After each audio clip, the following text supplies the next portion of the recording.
Hello, I'd like to welcome you to the fourth chapter of the book of Amos.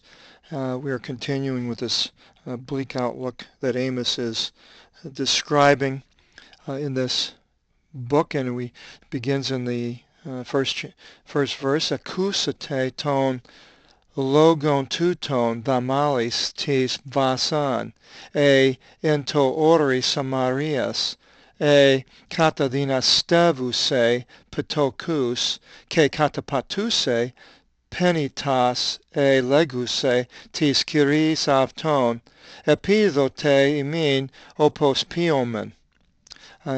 Here, acoustate, acoustics, the logon, the word, logos, Jesus is the word, came flesh.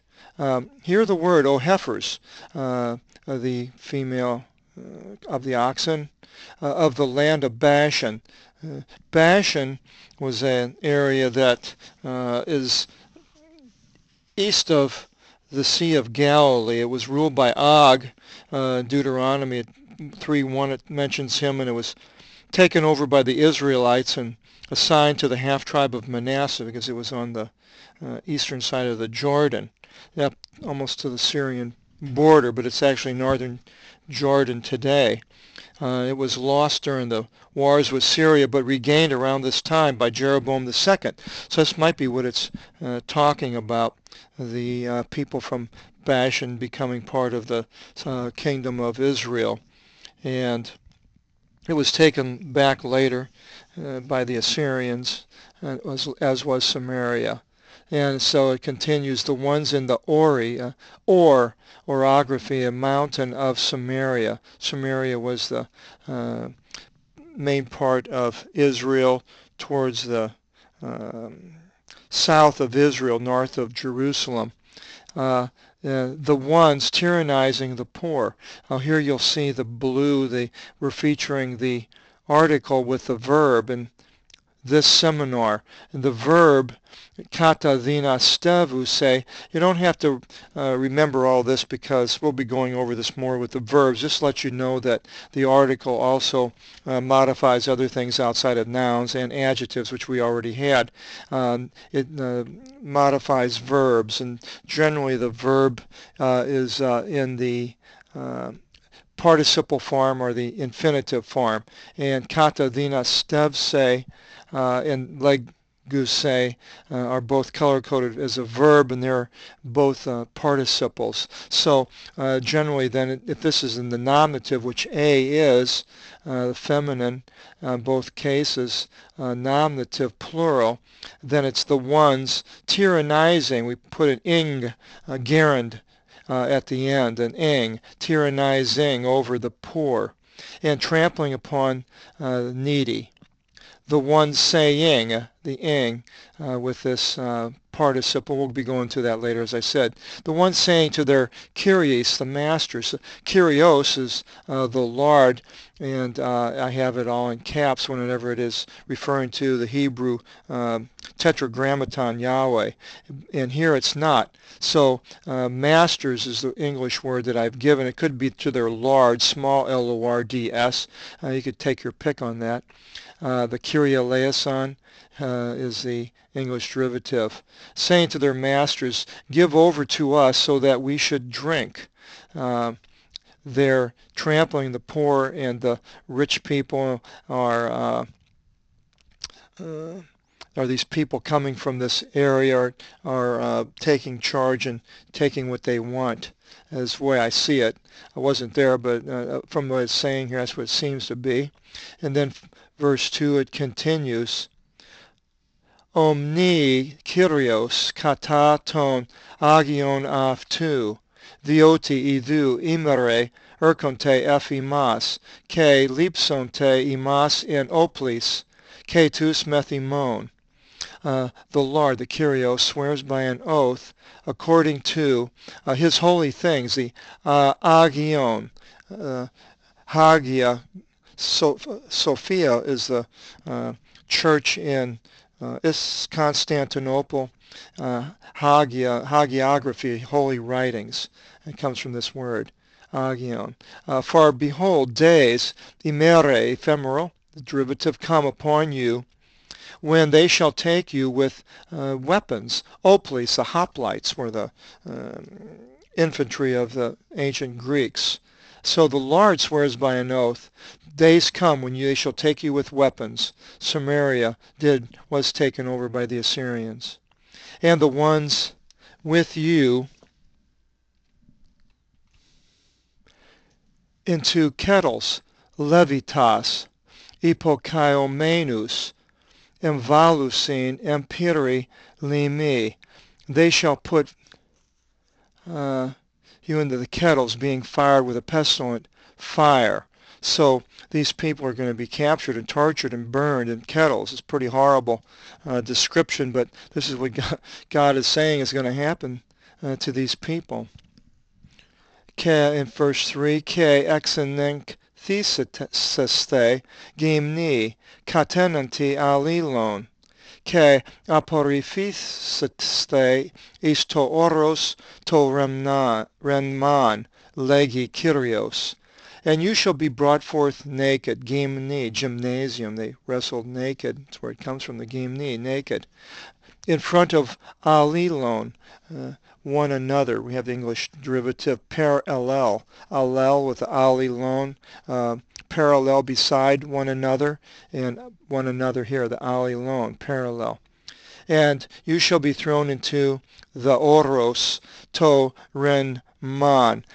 There, I can't find any Mount Renman, but if you look into the Lambert Bose, 1709 Lambert Bose edition of the Bible, you'll see in footnote 12 that it gives the different variant readings. That's what it has there on see Bose for variants, and they have Remnon and it has Remman, the Alexandrinus manuscript, Remman, and the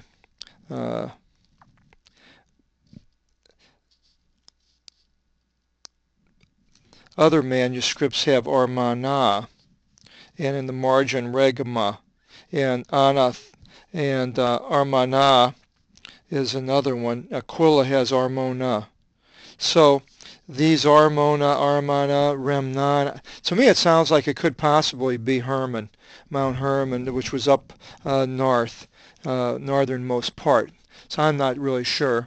But anyway, for Isilthete is Vithiel, ke is Sevisate, ke is Galgala, eplithin nate to Asavise, ke ininkate is toproi Thesia Simon, is tin trimerian ta epidecata imon.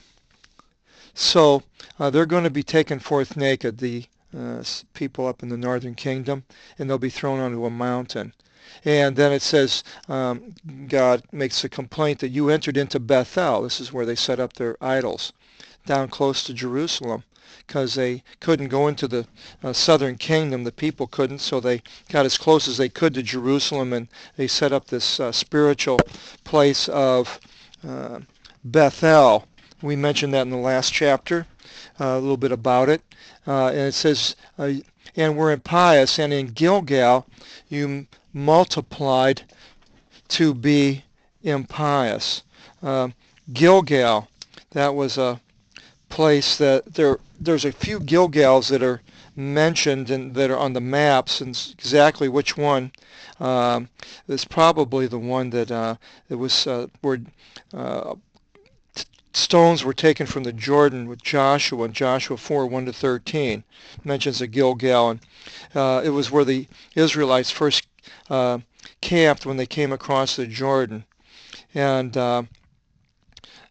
they also camped there when they were besieging Jericho. And the Gibeonites tricked Joshua in Gilgal. And Saul was crowned king and later rejected as king in Gilgal. And Samuel preached in Gilgal, and it was a place of sacrifices. And Agag, the king, was slain there, and David was welcomed by the people when he returned from exile beyond the Jordan. And it says, I think Elisha and Elijah seems to have lived there, and Elisha purified um, the the soup that was been poisoned. And Gilgal was mentioned also in Hosea as a place of idolatry. So you entered into Bethel or impious, and in Gilgal you multiplied to be impious. Here we have two, asavise. Now this is a verb, but it's not the participle before. This is called the infinitive. Two. Instead of an ing, it has two. And we don't have the isn't actually used in English. You multiplied to be impious. And you brought in the morning of your sacrifice offerings in the third day. Triimerian. There's tri, if you see the first three letters, and then imerian, have ephemeral, the day, the third day. Of your epidecata, imon, of your tithes. Deca is 10. And epi is upon, so it turns into tithes. And this was the word that was used in the Septuagint for tithes. And apparently they were disobeying the Levitical laws of the sacrifices also.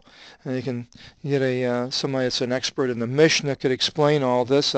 It's pretty complicated, the tithes and what all the people had to do and how they did it.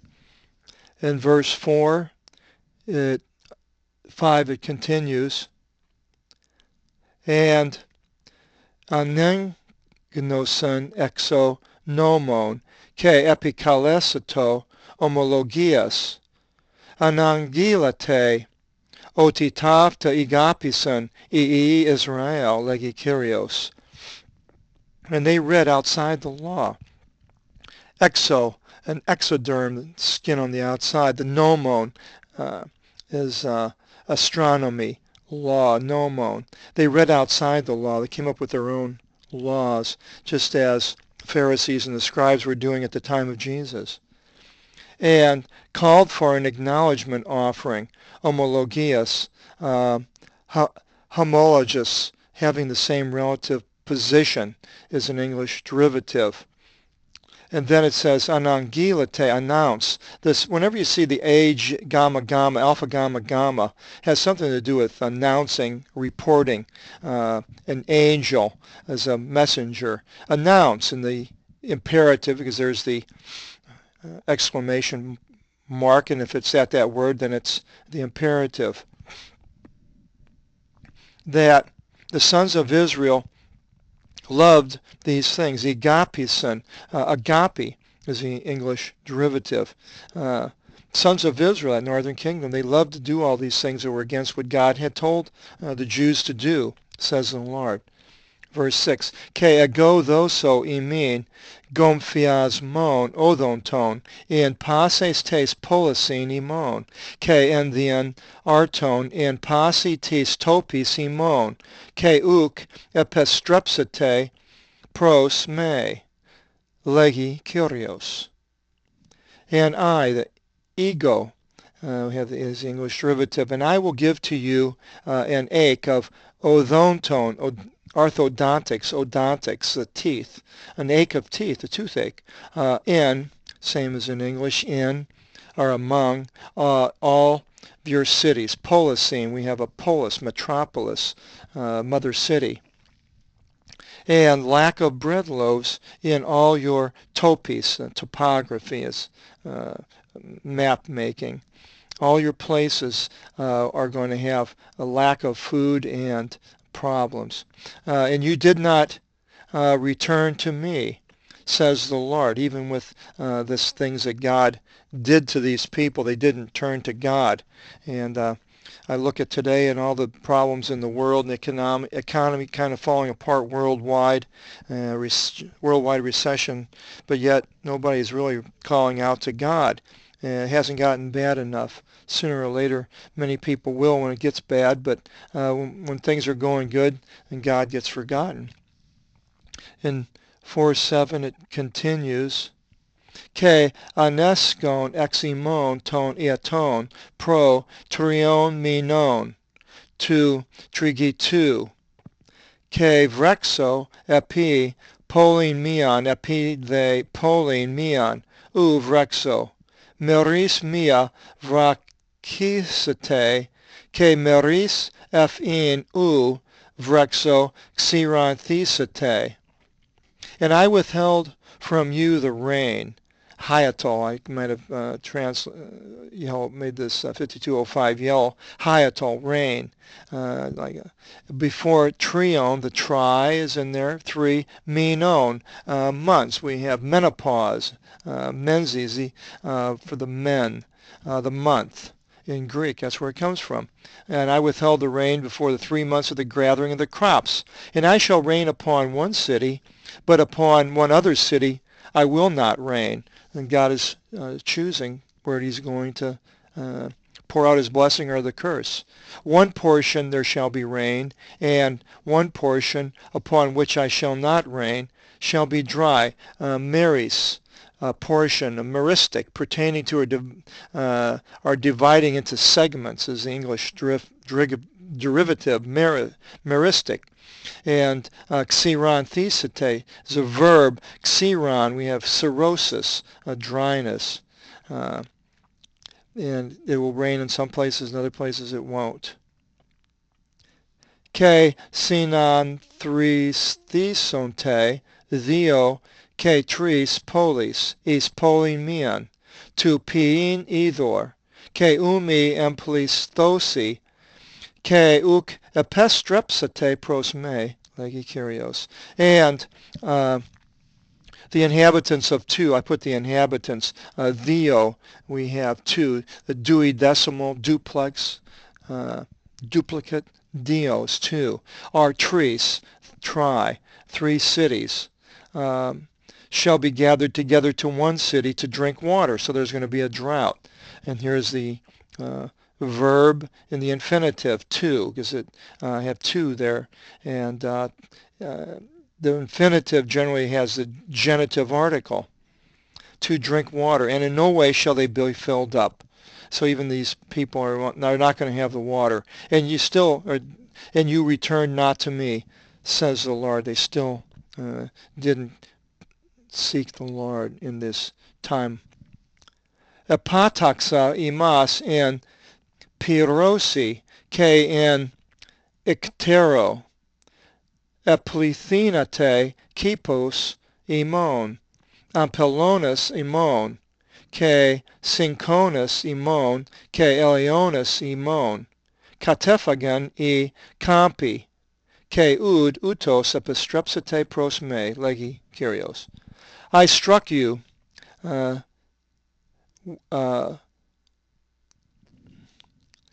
with burning fire, and with jaundice.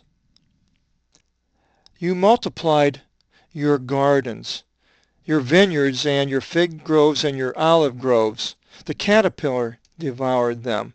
So God struck them with a dryness, and the gardens dried up, and the caterpillar came and ate what was left. And so this whole area was being decimated by different things that God had brought on. And so he says, and neither thus you return to me. And it's a wise man who sees when all the things are going bad, economy's going bad, losing your house, you're losing your job, all types of problems. It's a time to begin thinking about, or time to reach out to God. Actually, it's better to do it before that, not wait until God has to strike a person to reach out to him. But the wise, when they see these things, will reach out to God. But these people weren't wise. Exapestila isimas thanaton in Odo, Aegyptu. Apectina in Romphea tus neaniscus imon, metamikmalosias, ipon imon. Ke anigagan in Piri tas paramvolas imon in Orgi imon, Ke ud utos epistrepsite pros me legikirios.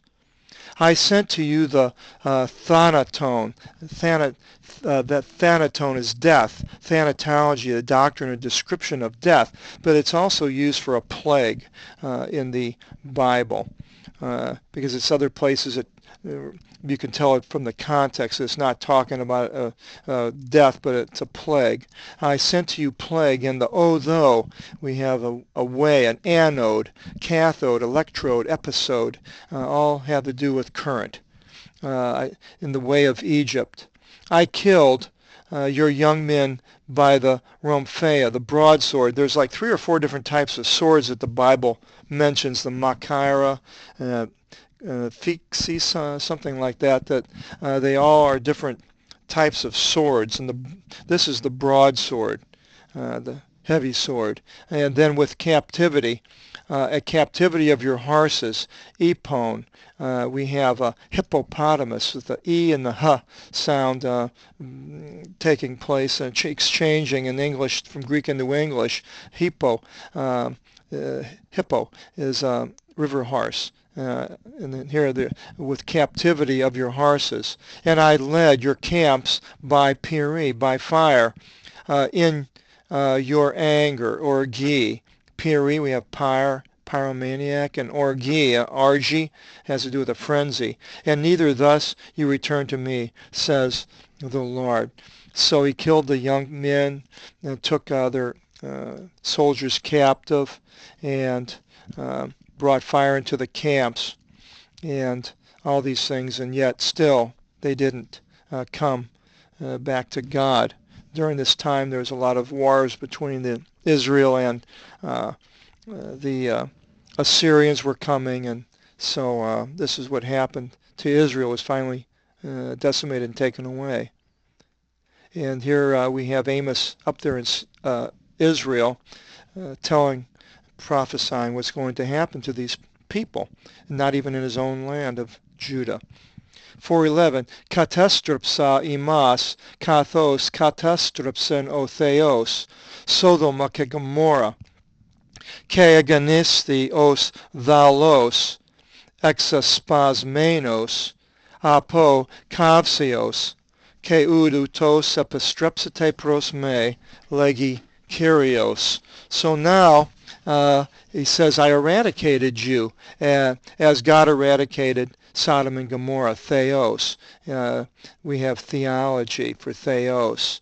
And you became as a thalos, a firebrand, being pulled out from burning, and neither thus you return to me, says the Lord. I highlighted thalos because it's an interesting word, and I thought it only appears a few places in the Bible. I thought I'd read them to you, and because what a firebrand is, later it becomes fairly important. It's an unusual thing, but in Isaiah 7:4 it says, and you shall say to him, guard to be still and do not fear, nor your soul be weak from the 2 trees of these smoking firebrands. For whenever the anger of my rage takes place, again I will heal. Talks about these 2 firebrands in the book of Isaiah. Firebrands, a piece of wood that's sticking in the fire, and it's burning red hot. Jeremiah 33:22, it says, and if the military of heaven shall not be counted, and the sand of the sea shall not be measured, thus I shall multiply the seed of David, my firebrand, and of the Levites of my ministration. The seed of David, the firebrand. That's interesting. So we may be talking about us Christians today, being the firebrand that God uses. Ezekiel 24:9, it says, on account of this, thus says Adonai Kyrios, the Lord, woe, O city of blood, I also shall magnify the firebrand, and I will multiply the wood and kindle the fire, so that the meats should melt away, and the broth should be lessened, and the bones shall be parched. And then the last place it mentions this word thaulos is Zechariah 3:2. And the Lord said to the devil, the Avalon, may the Lord reproach against you, O the devil, and may the Lord reproach against you, the one choosing Jerusalem. Is this not a firebrand being pulled out of the fire? And we'll get to Zechariah, we'll talk about that. So a firebrand. I'm sorry, and there's also one other verse in Zechariah 12:6, and it says, in that day I will make the commanders of thousands of Judah as a firebrand of fire among the wood, and as a lamp of fire among stubble. And they shall devour from the right and from the left all the people round about. And Jerusalem shall dwell yet according to herself in Jerusalem. And they still didn't return to the Lord, even after God eradicated them, Sodom and Gomorrah, and made them less. And verse 12, it continues, Diatuto utos piso si Israel. Plin oti utos piso si etimazutu epikaliste tontheon su Israel. On account of this, thus, piso, poet, 4160, the doing, the Greek word pieo, to do, the most used verb and the most popular verb. Thus I will do to you, O Israel. Furthermore, that thus I will do to you, you prepare to call upon your God, O Israel. So you better prepare to be calling upon him, because these things are happening and going to happen. So here we have two with the verb, and this is the infinitive, is a to. If it was an participle, it would have ing. Prepare to call upon theon su, your God, O Israel. Theon is a theology. And then verse 13. The reason this is all yellow here is because you prepare to call upon your God, O Israel. Now, it was difficult for me to, there was part of me that didn't want to capitalize God at all and let the reader decide, because in the Greek, theon is always is in the lower case. It was originally all capitals. So theon, I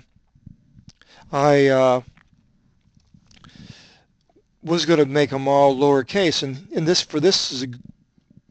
instance here is a good reason, because when he says, I will do to you, you prepare to call upon your God, O Israel. Well, maybe he's saying there that you call upon your God, which wasn't him, wasn't Yahweh. It was could it be a small g, whatever God you had. So he may be saying here, well, if you're going to ignore me, then you better call upon your God. But of course, that God's not going to do anything. That's a possibility. I'm not really sure.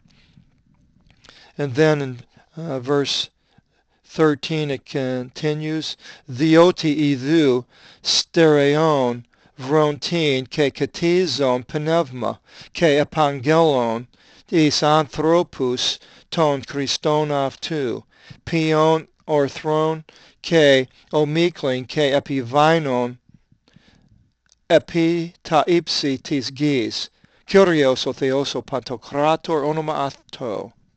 For behold, the one stiffening. So now God is going to give us a description of himself.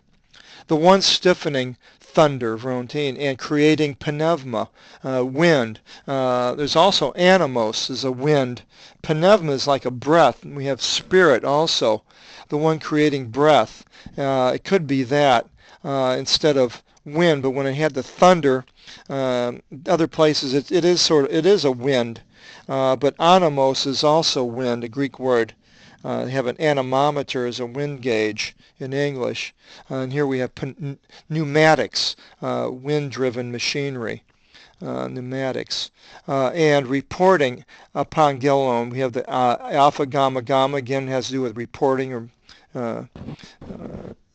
angelon, angel, is a messenger giving a message. Unto anthropos, anthropology, English derivative, giving unto men, reporting unto men his graciousness, in producing the dawn and fog, and mounting upon the heights. Ipsi, we have hypsography, elevation, mapping, map making of elevations. The geese, geology. The Lardo Theos, theology. Pantocrator, we had that in the last chapter. The pan, all, and krat, might, is his onomatopoeia, is the English derivative. The Lord God Almighty is his name. He's the one that's doing everything, and he will continue doing these things. Israel will cease to exist. Judah will cease to exist for thousands of years. Israel will become a nation. God is still in control of the world. He is almighty. He has all the might, and his name is Kyrios. And we'll be starting up the next chapter 5. We hope you can join us. God bless.